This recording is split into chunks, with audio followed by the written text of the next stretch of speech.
Halo, Assalamualaikum warahmatullahi wabarakatuh. Anak-anakku semuanya sehat ya? Sudah mandi, sudah bersih, sudah sholat duha, sudah sarapan, sudah duduk di HP-nya masing-masing atau di laptopnya masing-masing untuk mengikuti materi yang akan kita bahas hari ini, yaitu tentang lingkungan. Oke, nah kita putar slide berikutnya. Ada Pak Gundul nih. Pak Gundul lagi menuju rumahnya. Nah, kalau dari sini kita mungkin sudah bisa menyimpulkan ya, kalau lingkungan itu adalah segala sesuatu yang ada di sekitar kita. Jadi Pak Gundul nih mungkin lagi dari lapangan nih, dari lapangan menuju ke rumah. Itu adalah lingkungannya Pak Gundul. Nah, kalau gunung yang di seberang sana yang kita nggak bisa ngelihatnya itu termasuk lingkungan kah? Ya iyalah, itu termasuk lingkungan juga, karena masih ada di bumi, jadi masih ada di sekitar kita juga.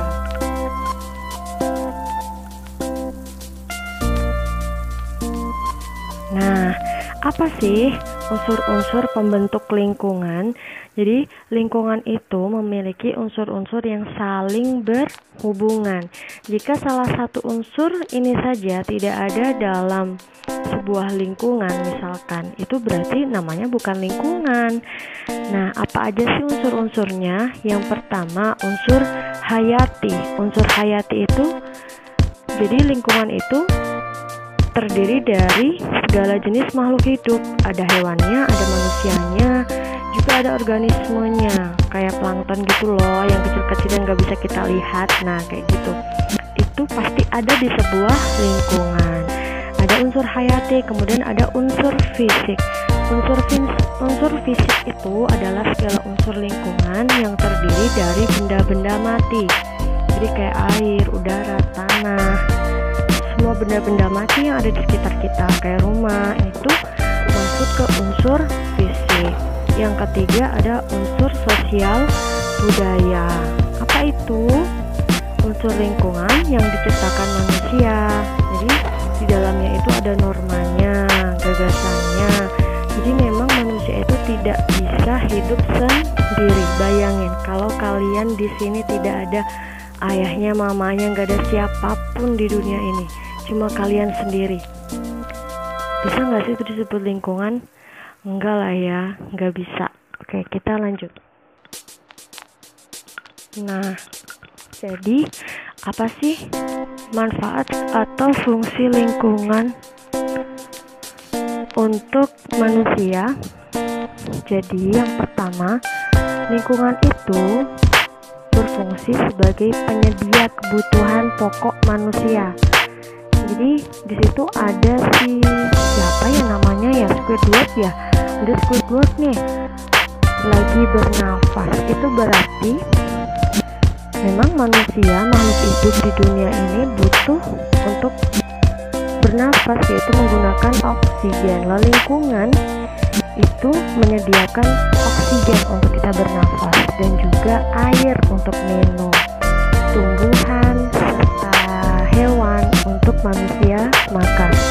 Yang kedua, untuk tempat beraktivitas, di aktivitas di pantai, aktivitas di sekolah, itu semuanya kita membutuhkan lingkungan. Yang ketiga ada penyedia SDA atau sumber daya alam. Nah, ada catatan penting dari Pak Guru. Jadi setiap wilayah itu memiliki kenampakan alam yang berbeda, sehingga mempengaruhi sumber daya alam dan kegiatan ekonomi yang berbeda pula.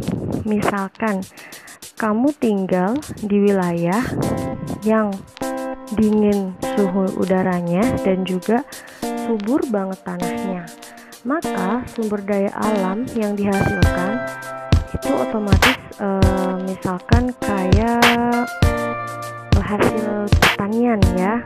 Nah, ini kegiatan ekonominya apa dong? Ya bertani. Nah, kayak begitu. Beda setiap wilayah, tergantung dengan kenampakan alamnya. Nah, ini kenampakan alam yang ada di Indonesia. dan kegiatan ekonominya. Ini hanya contoh saja ya, jadi tidak semuanya. Yang pertama, penampakan alam berupa dataran rendah. Dataran rendah itu adalah dataran yang tingginya 0 sampai 500 meter di atas permukaan laut. Nah, biasanya kegiatan ekonominya apa? Berdagang, pegawai kantor, buruh. Nah, itu biasanya di situ, di dataran rendah. Yang kedua ada dataran tinggi. Dataran tinggi itu dataran yang tingginya di atas 500 meter di atas permukaan laut. Lebih dari 500 meter di atas permukaan laut. Kegiatan ekonominya apa? Bertani, beternak, juga mungkin wisata ya, wisata kayak hotel-hotel di puncak, nah kayak begitu. Yang ketiga ada sungai dan danau. Jadi sungai dan danau biasanya kegiatan ekonominya sebagai tempat wisata untuk pemancingan, alat transportasi, dan lain sebagainya. Yang keempat ada pantai. Pantai biasanya kegiatan ekonominya sebagai nelayan. Nah, masih ingat nggak nih tentang SDA? Bayu nanya tuh. Dan Syahrini menjawab, ingat dong, sumber daya alam adalah sumber daya yang terbentuk oleh kekuatan alami. Jadi kayak tanah, air, laut, minyak bumi, panas bumi, angin, dan energi matahari. Itu adalah sumber daya alam. Nah, sumber daya alam ini adalah modal dasar pembangunan yang harus dimanfaatkan dengan sebaik-baiknya agar masyarakat Indonesia itu sejahtera. Dibantu lagi sama Siti. Siti punya catatan data persebaran sumber daya alam di Indonesia. Nah, ini semuanya bisa kalian lihat di buku paket tematik kalian halaman 55 sampai 57. Silahkan dicek ya. Nah, pemanfaatan SDA. Jadi sumber daya alam manfaatnya untuk apa sih? SDA air, transportasi pasti ya, keperluan rumah tangga, pemeliharaan ikan dan lain-lain. Tanah untuk lahan pertanian, tumbuhan untuk sumber pangan dan lain sebagainya, hewan, barang tambang. Ini sumber daya alam itu semuanya sangat penting untuk kita. Dan siapakah penyedia sumber daya alam dan lingkungan kita? Lingkungan itu maksudnya siapa? Bumi kita. Nah, kita seharusnya menjaga bumi kita agar selalu tersenyum. Tapi ternyata akhir-akhir ini bumi kita banyak menangisnya. Kenapa ya? Nah, sedih nggak lihat gambar ini? Ini nih sebabnya kenapa bumi kita nangis. Jadi bumi kita nangis karena keseimbangan lingkungannya terganggu. Karena apa? Penggundulan hutan, eksploitasi berlebihan, pencemaran atau polusi. Ini semua harus kita hindari ya nak. Nanti kalau sudah besar, Ibu harap kalian bisa menciptakan inovasi-inovasi tertentu agar lingkungan kita tetap terjaga, tetap seimbang. Nah, caranya gimana ya kalau sekarang biar lingkungan kita tetap asri dan indah? Nah, ini dia caranya. Reboisasi, penanaman kembali, menjaga kebersihan lingkungan. Tuh, rumahnya disapu dong, terasnya dibersihin, tanamannya disiram di rumah, membuat terasering di pertanian, dan yang paling penting membatasi pengambilan SDA. Bagiannya bisa kalian baca sendiri kan, bisa dong. Nah, cara selanjutnya adalah dengan menghemat bahan bakar minyak. Caranya gimana? Dengan menggunakan sepeda atau alat transportasi umum dan menghindari kemacetan. Yang kedua, dengan save bottle atau menjaga ketersediaan air. Caranya gimana? Dengan menghemat penggunaan air sehari-hari. Terus menjaga resapan air dan juga tanaman yang ada di sekitar kita tuh disiramin ya, rajin-rajin ya. Dan banyak yang lainnya. Yang paling penting adalah jangan membuang sampah sembarangan, terutama di sumber-sumber air bersih, misalkan sungai atau sumur. Itu big no, jangan ya.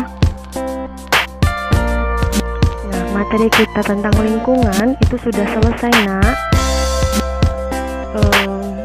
Mungkin ini juga materi terakhir dari tematik 4I. Dan supaya kalian lebih mencintai lingkungan sekitar kalian, Ibu Guru ada tugasnya untuk kalian. Tetap semangat, jangan menggerutu ya. Ibu yakin kalian tuh semuanya penuh dengan spirit. Kalian semua tuh hebat. Jadi, Ibu yakin kalian bisa mengerjakan tugas ini tanpa mengeluh dan dengan semangat yang tinggi.